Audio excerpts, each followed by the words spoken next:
Hello and welcome to 81 All Out. As expected, the IPL is turning out to be a tournament where six teams try to figure out who picks up three spots along with CSK. Of course, there's RCB, which doesn't count.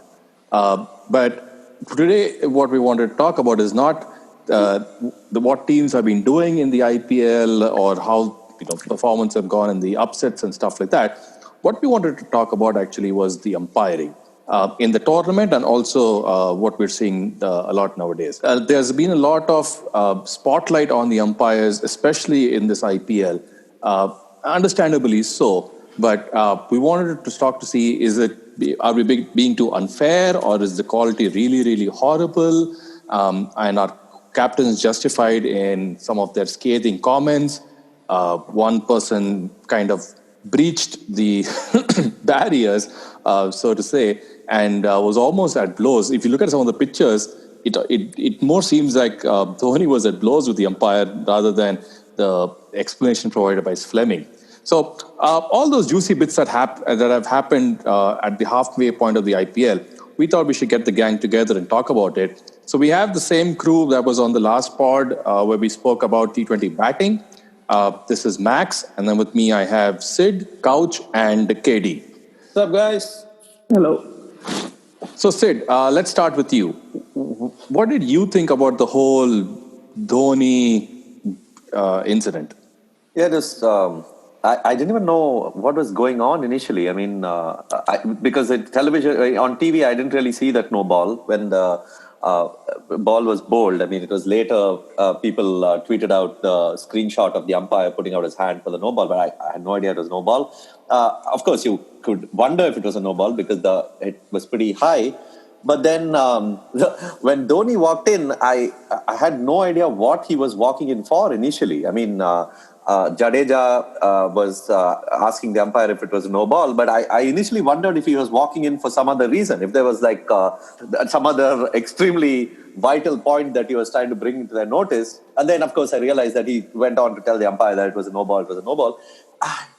It was funny because at some level it was not something you expect a cricketing captain to do, to walk into the field and start arguing with the umpires.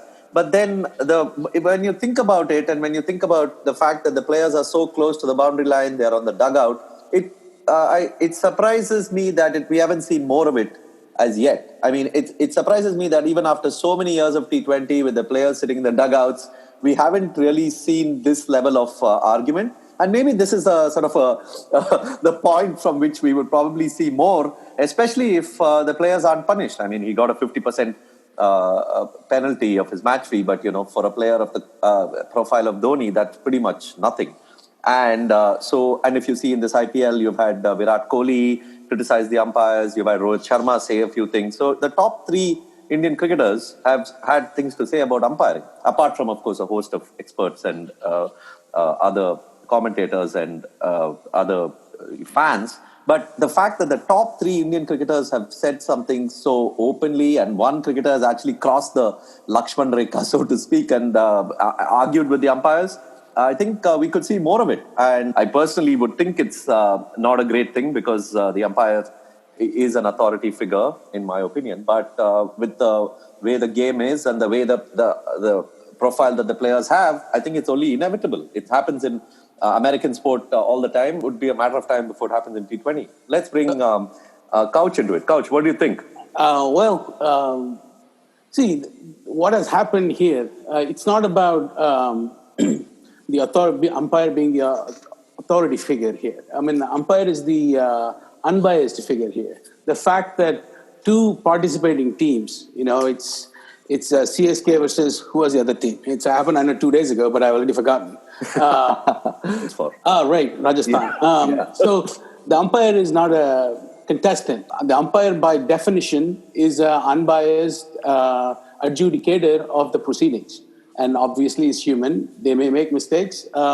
In this case, the state umpire, I noticed in live pictures that he raised his arm. Santner maybe saw, he didn't see whether the umpire called it or not. But then Bruce Oxenford, who has a better look on the goings on from square leg, rightly said not a no ball. And Dhoni, once Jadeja asked about it, and then Dhoni actually pauses by the boundary line before he crosses. He realizes what he's doing, and then he proceeds ahead with it.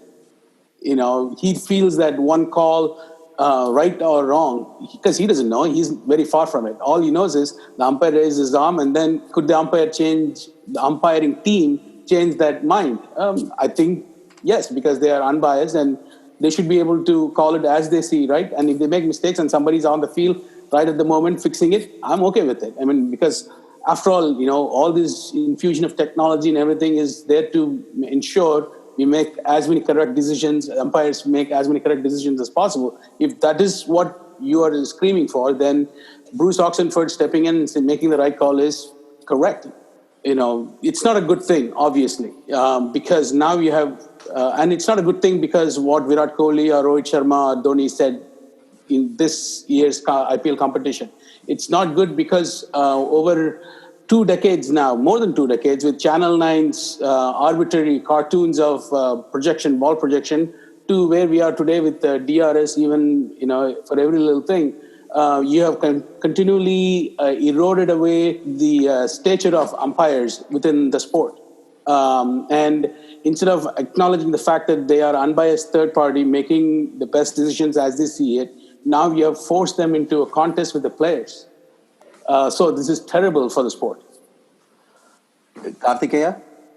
Well, so there are two sides to this, right? I mean, it's really good for the show, but it's not legal in the sport because for the show the ratings must have gone through the roof. But whether it's good or bad for the sport is a separate question, right? I mean, and whether it's good or bad for the sport is not independent of whether it's a good show.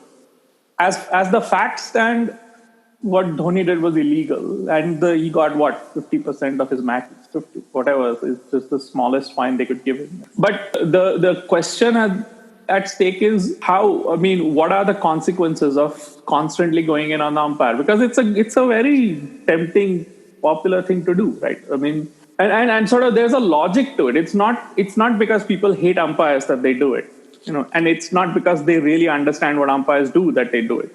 But there is a certain logic to this constant pressure on umpires and constant. So umpires first got criticized because they used to be home umpires, and the perception was they were biased, and I'm sure some of them were patriotic, or at least some of them were under home pressure. Then they had neutral umpires, and that excuse went away. And then you had neutral umpires, and then the umpires could have bad days, and by and large they would be terrific, but they would still have bad days. And it's only the bad days that you remember. Like with David Shepherd, he had so many great games, but he had that one Test match at Lord's, I think it was, or Old Trafford, I forget, where Old Trafford, yeah. He missed like a bunch of no balls in the last session. And I think Saklin Mushtaq and Waqar Yunus ran through England, and Pakistan won. So it's a very high pressure job. And it's, in my opinion, and all the evidence that we have says that it's done excellently.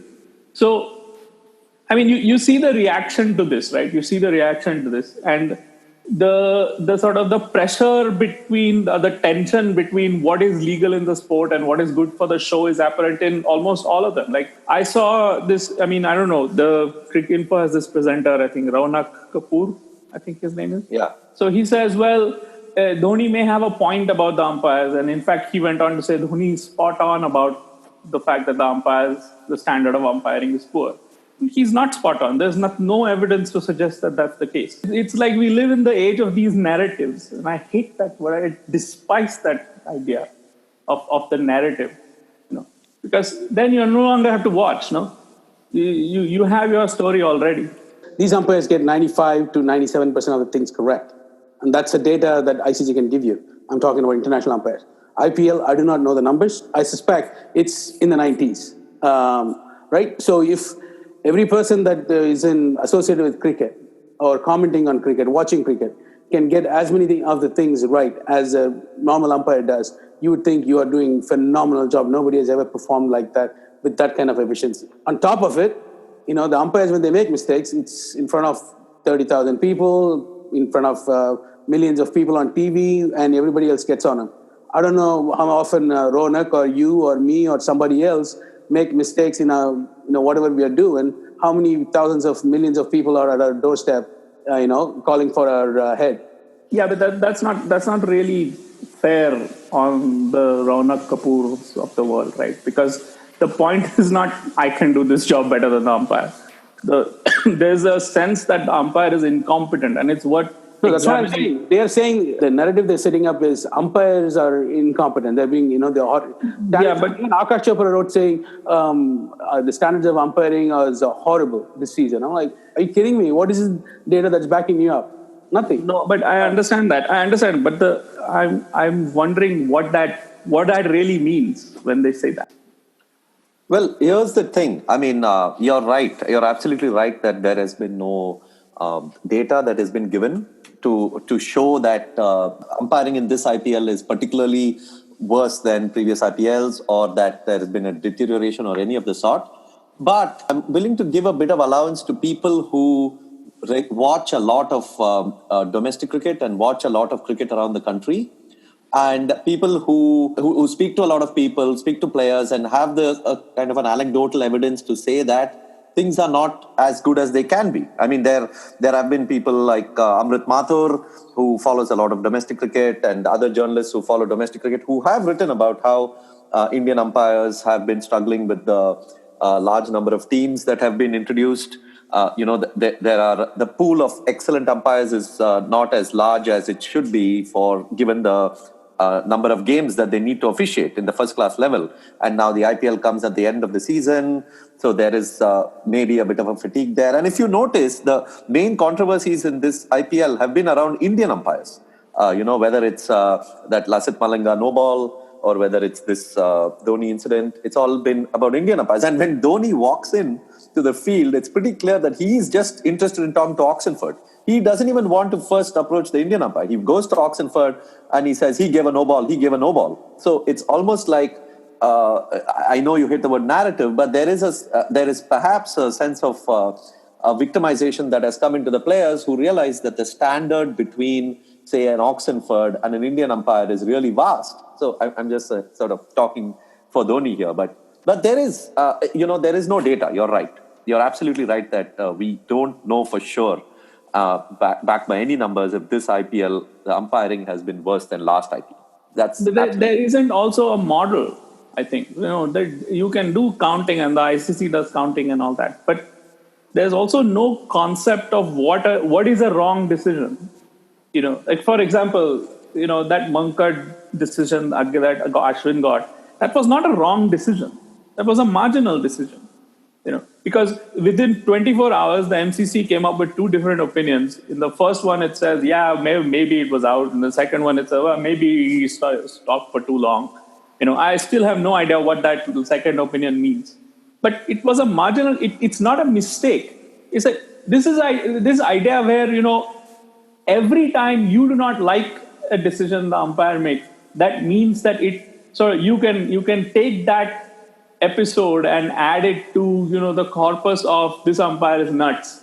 Is just no human being in any profession can survive that sort of scrutiny. Forget an umpire. We have to first look at umpiring in itself, right? And umpiring is, by default, everyone knows it's a thankless job. No matter what you do, no one's going to be happy with you, right? If you give a decision in whoever team's favor it goes, the other team's always going to be pissed with you. Let's say it's a T20 game, right? So you have two umpires a pinch. Each umpire is there for 20 overs in the full duration of 40 overs, right? That's 120 balls that they're looking at lines for sure. So they're making 120 calls on your foot. And then let's say they're going to make another 20 or 30 calls on wides or LBWs, caught behinds, and deliveries like that. So that's 150 decisions you make in a game. In the 150 decisions, you get 3 wrong, but that is still 99.87% or something of correct decisions that you get. You're only judged by the 3 decisions that you got wrong, which is kind of unfair. Yes, we can count the number of howlers, but we're not counting the number of correct decisions that have gone. I mean, a lot of people have compare umpiring with wicket keeping, right? It's the same thing. I mean, you spend the whole day behind the wicket, and then in the last 3 overs, with 3 overs to go in the day, you drop the catch of a guy who's batting on 100 or whatever, 90. And that's what it becomes the sort of the peg for the day. It's like, if only he had caught that catch, then India might have had the advantage, and then how his wicket keeping is deteriorated, etc., etc., etc. I mean, it's like It's like when something like this, a major event happens, whether as a wicket keeper or umpire, right? They immediately people like go to that one event, whether it's 1 out of 120 deliveries or 1 out of 300 deliveries or 1 out of 450 overs. Doesn't matter. They go to that one thing. Like that is the one thing. Like how small is your brain? That you No, I think that's a little harsh, but basically, I want to sort of pick up on the point Max was trying to make, and basically to add to that, I think it's not even clear that all umpiring decisions are such that you can say with equal certainty that they are right or wrong. And this is not just true because there are margin calls. This is true because of the nature of decisions. So if you look at the laws of cricket, right? All the 42 laws. There are basically 3 types of things an umpire has to decide on. First is to keep order. So that means you have to count the number of deliveries. If it's a 6, you have to give a 6. If it's a 4, you have to give a 4. You have to check for short runs. All that, right? You have to make sure that there are only 2 fielders behind square on the leg side. Those are sort of matters of order, right? You have to make sure that the fielder is not moving illegally during the delivery and so on and so forth. The batsman is not running on the pitch, that sort of thing. The second type of decision is to decide on events which happen, right? So run out, caught, was the catch complete? Right? That's another thing where, whether it's a bump ball or whether the catch was complete, that's another thing that you have to that requires some interpretation in some cases, like some judgment. But it's still, the umpire's job there is still to draw a conclusion about an event which has already occurred and actually occurred, right? The third kind of decision is a judgment call about counterfactuals, right? That things which were illegally prevented from happening. So the big example of this is LBW, right? Where the umpire has to judge, well, if the pad had not been in the way, would the ball have gone on to hit the stumps, right? Another similar thing is obstructing the field. That's a second type of judgment, right? So if the non-striker had run in his original path, would the ball have gone on? Would he have got in the way of the ball? That's a sort of a judgment about intentions, even though it's never sort of stated as a judgment of intentions, because you cannot be a mind reader. So it's a judgment of actions, and it's sort of imputing motives to actions, so to speak, right? Or imputing consequences to actions, right? So these are 3 types of decisions. And if you are a critic of an umpire, you have to understand that it is not possible to say that an umpire is wrong equally in each of these 3 cases. Well, which is also brings me to the point that with the all the technology that has come in, what's happened is that the umpire pretty much is looking at the ball real time, and he has to make that decision in that split second. He just gets that one view, and okay, sometimes he can take help from the square leg, but pretty much has that one view. But what's happened is that for viewers and even for people in the ground these days, is that you have these multiple replays with multiple angles that sort of seem to that help them, and also then bring in this sense of certainty in the viewer that, hey, because of all these the evidence that I have in front of me, I can say that I can say with certainty that this umpire is pathetic, because I'm seeing like 5, 6, 7 decisions through the innings where it's pretty clear from all the 5 different angles that I'm getting that the umpire is wrong. But the umpire doesn't get 5 angles. So you're judging him on a standard that is so high that he's bound to fail. Umpires, I'm seeing, are kind of erring towards not making some calls. And I think it even happened. And because what they're doing is, for example, okay, I will not call a no ball because if he's out and it's anyway going to go up, and then if it's a no ball, I'm fine. Versus I call This it a has been no happening ball. for a much longer time, Max. Yeah. Yeah. It's been going on for a while now. Yeah, no, I know. I just started noticing a lot now in the last few months, though, is that they're kind of erring on that side, which I don't think is a good precedent. You should just go make your bold calls, and it goes back to what KD is saying, right?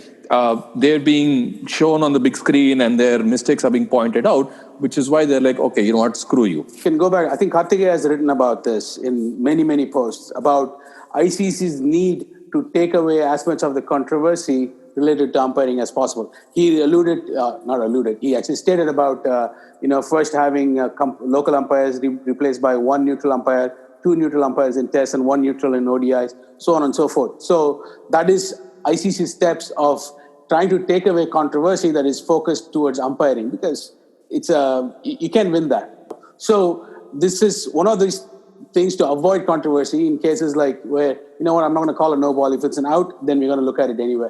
Or making the square signal for as many run-outs as possible. That is to avoid the controversy. And because they're being intimidated, right? They're feeling intimidated with players being in their face, and then crowds sometimes booing them when those calls are shown on screen. It's not healthy for the game. What they should just do is they should go make the gutsy call, but then what you should have is that all line calls can always be overruled from above, right? If you do that, yeah, it's a no ball. I call it a no ball because by the time the bowler's back on his mark, from upstairs they can just say, hey, that's not a no ball, or same thing for a wide or anything like that. If you can have upstairs always overrule your call in your ear, then that's fine. Yeah.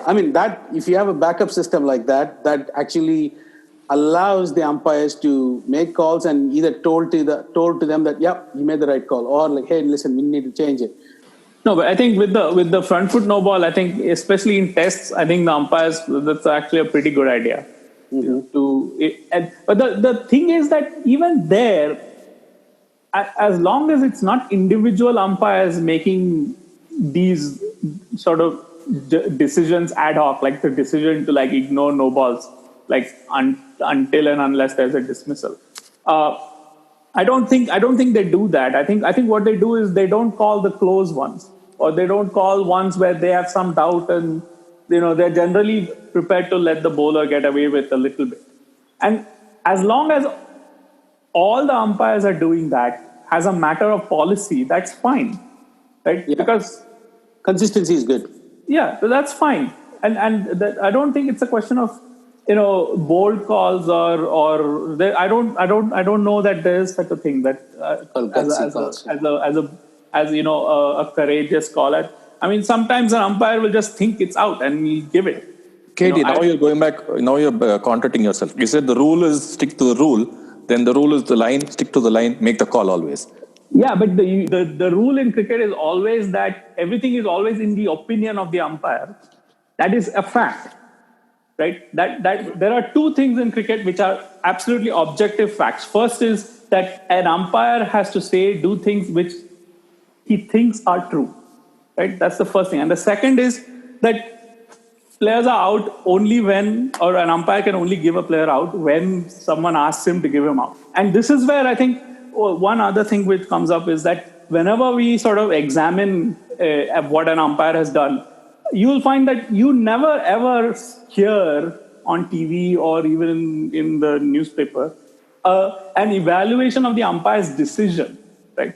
You always hear an evaluation of the situation, right? You have sort of the appeal is sort of reevaluated, right? Not the decision. And those are two distinct things in the game. Because the latter has to take into account, the decision has to take into account what the umpire sees, what the umpire has been seeing, what the umpire has been, what the umpire's tendencies are. And there's no systematic data on that anywhere. Karthik Lakshmanan mentioned in that piece how towards the end of the game, the crease line sort of fades. So it does. Very, very difficult for the umpires to get it absolutely right each time, because somebody like a bowler who sort of has a little bit of a drag, it's easy to miss that no ball. And, fans don't take any of that into account. They just see it on the big screen. They have, of course, that major zoom through which they can see the the perfect position of the feet, and they have multiple angles, and then they're like, oh, what a pathetic umpire. And also in the same piece, he mentions about how, if you could have immediate review of every decision umpire makes by somebody like in baseball or basketball, where they have in New York and wherever, right? And the umpire has made the call like, well, if you do that, then you'll have other people saying like, oh, get on with it, because the game is already slow. Because Shane Warne is a proponent of that too, like, get on with it. So as is David Lloyd, as is Ian Botham. Get on with it. Get on with it. I'm like, as if like, what is it that you want? Like, I don't understand what these commentators want when they watch a cricket match. Whether they want a correct decision which takes a bit of time, or whether they just want to move on with the game irrespective of the decision. Like, they want a show, they want controversy. Like, what is it? Like, it's like they just want to bitch and moan so that it generates, because outrage generates viewership like nothing else. Just bitch and moan about it, and then, like, keep on doing it, and enough people will get outraged, and you still get all your viewership, and everybody goes home happy. Maybe, I don't know. But I feel that now the players themselves are putting so much pressure ball by ball. Like, I remember that there was this Ranji Trophy semi-final earlier this season when Saurashtra played Karnataka, and of course the major talking point of that game was how Pujara got a few nicks and it wasn't given out and he didn't walk, and then people were saying how he should have walked and got in the morality of it and all that. But the fact of for me, the story of that game was how the moment the Karnataka players realized that the umpire was not getting the nicks, then the amount of pressure they started putting on him with some ridiculous appeals, ball after ball after ball. I mean, there were some cases in which the bat and ball were nowhere close to each other, and then all these players are just going up and saying, how's that? And that kind of adds to that psychological, it sort of erodes it wears the umpire down through the day. And obviously, at some point of time, he's going to miss something because the players are just at him.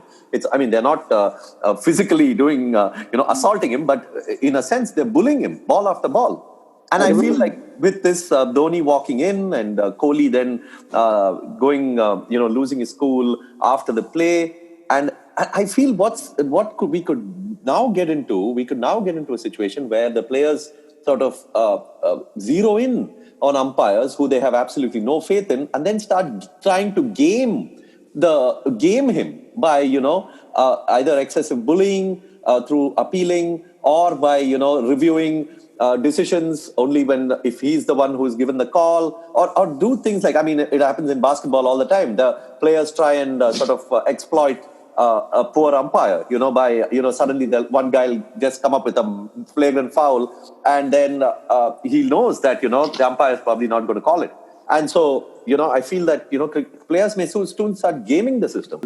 I remember talking to John Holder, the ex-English umpire. He's the one that officiated when Tendulkar got his first Test 100 at Old Trafford, and he was the umpire when India went and toured Pakistan in 89, 90, right? Yeah, 89, yeah. He's the umpire there. And he mentioned about an episode where he was, umpire, and one of the Asian sides were playing, India, Pakistan, I'm not sure. And the wicketkeeper or the bowler just tried to put pressure on him, appealing multiple times for the same decision, right? So he pulled him aside and said, you ask me once, and I say yes or no. That's it. You end it right there. You don't have to keep asking the same question when I've already given you my decision, right? So he enforces he told, away from the mics and stuff, he told the player, like, hey, this is how we're going to play this game. So he had the authority and experience, and he let the player know very gently, like, this is your first chance, behave well. And then he had no issues with that player. And on the other side of it, now we have undermined the authority. We're trying to be defensive about decision-making and all that, and kind of taking some of the authorities away. Are we doing the right thing by taking those things away when umpire cannot really enforce his authority on the field by letting your big-name players like Dhoni or Kohli, players, stars who think they're above the game sometimes? Yeah, so Couch, you're right. You're right there, because as you see, especially at least now, since we're talking about the IPL, you have one ICC elite umpire and then one local umpire. So the local umpire already knows that he is on not solid footing because he's always going to be under all watchful eyes, whereas the other umpire has the ICC tag on him, so the less eyes are going to be on him. So that didn't stop Virat Kohli from going at S. Ravi anyway. So. Oh, I know, but and then the other thing is you have the most powerful man in Indian cricket charging at you, like that. Just mentally, what that does to you. And of all the people, I think the umpire was at the end was more relieved up for that wide ball because he was like, that one run that I didn't give them, at least now they got it and they're fine. Because it was so ridiculous. Like and what is he going to do, right? And imagine the scenes that had CSK lost the game.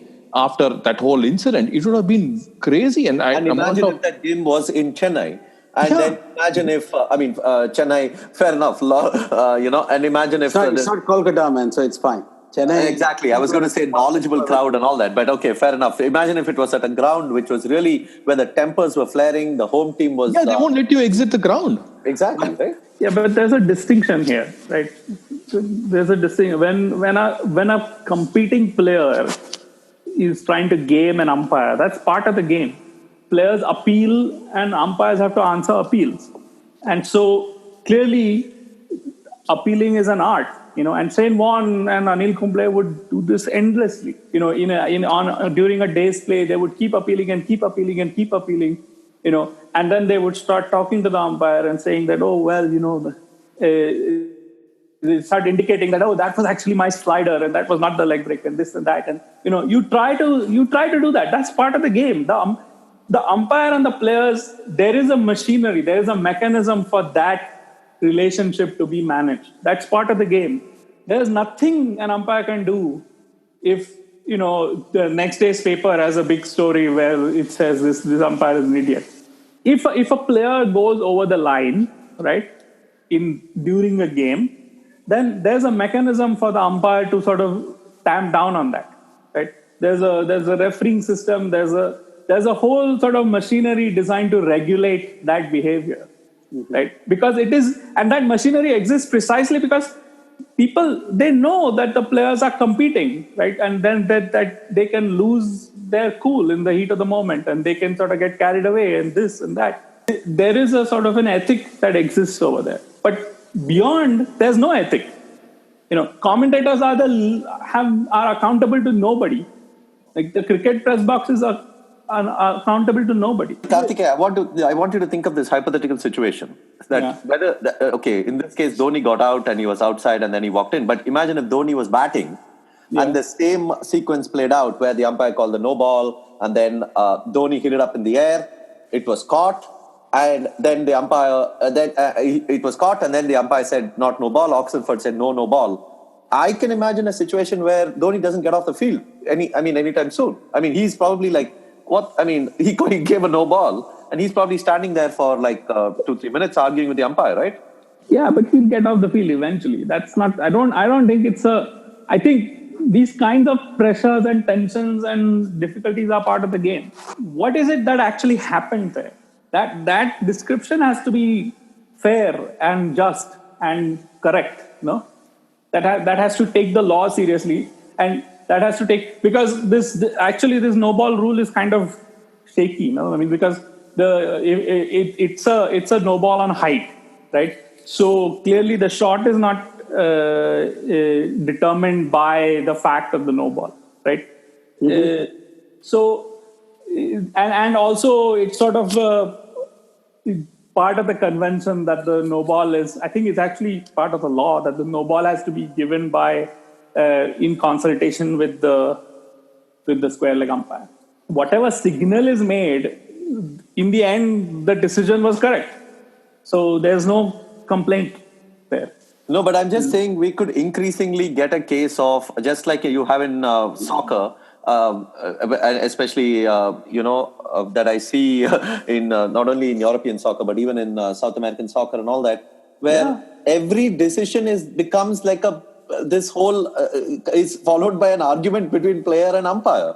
Like in soccer, all these players will rush to the referee and then explain things and all that. That does happen from time to time, but I don't think there's any evidence that that's happening more now. or that the umpiring is worse now. If anything, the evidence is that the umpiring is better now because there are more umpires who have, for whom it's a viable profession and they can do it all year round. Previously that was only true in England. But there's also the reverse where the umpires are overworked and overloaded. But that But they'll find new umpires.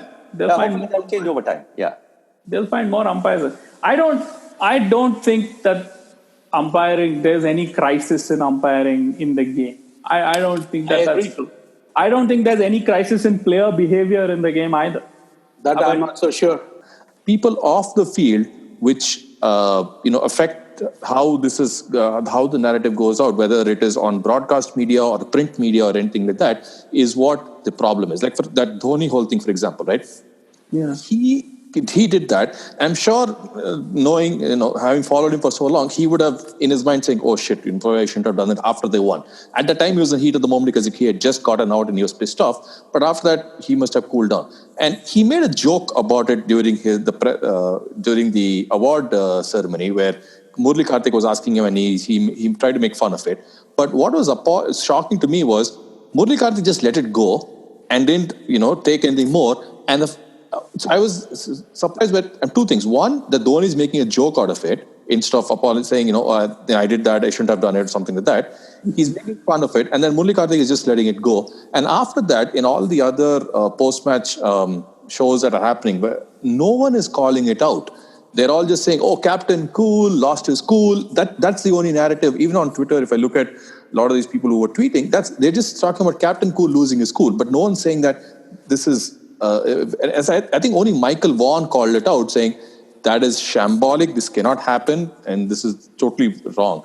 But I don't recollect too many people calling that out, and that's probably the more problematic thing, other than what happened on the field. Of course, absolutely, man. I completely agree with that.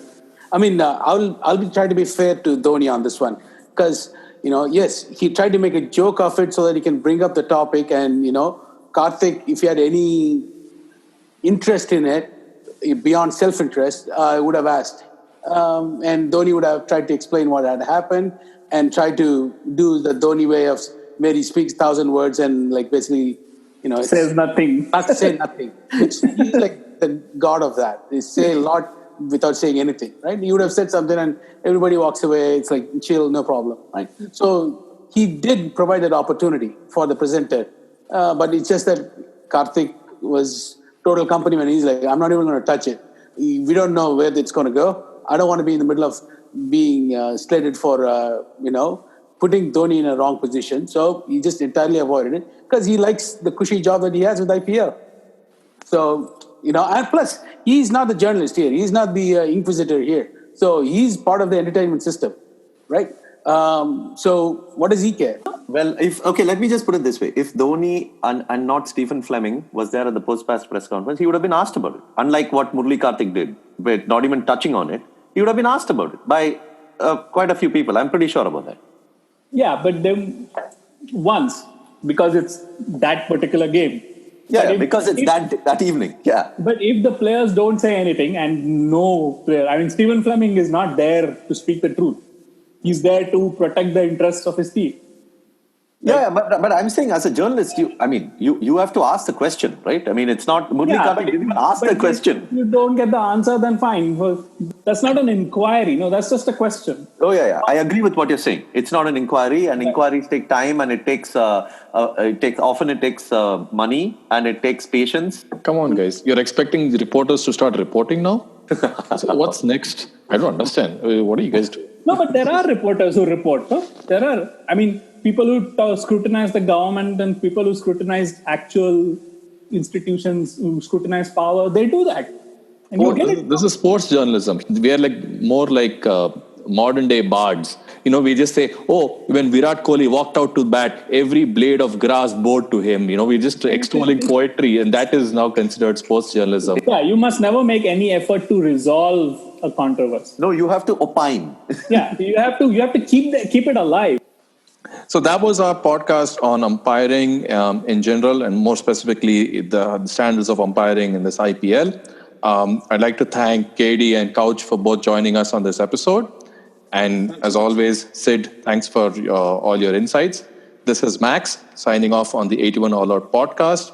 As always, you can find us on Spotify, iTunes, Google Podcasts, and also on 81allout.com. Keep listening, and we'll be back soon with another episode. Bye-bye.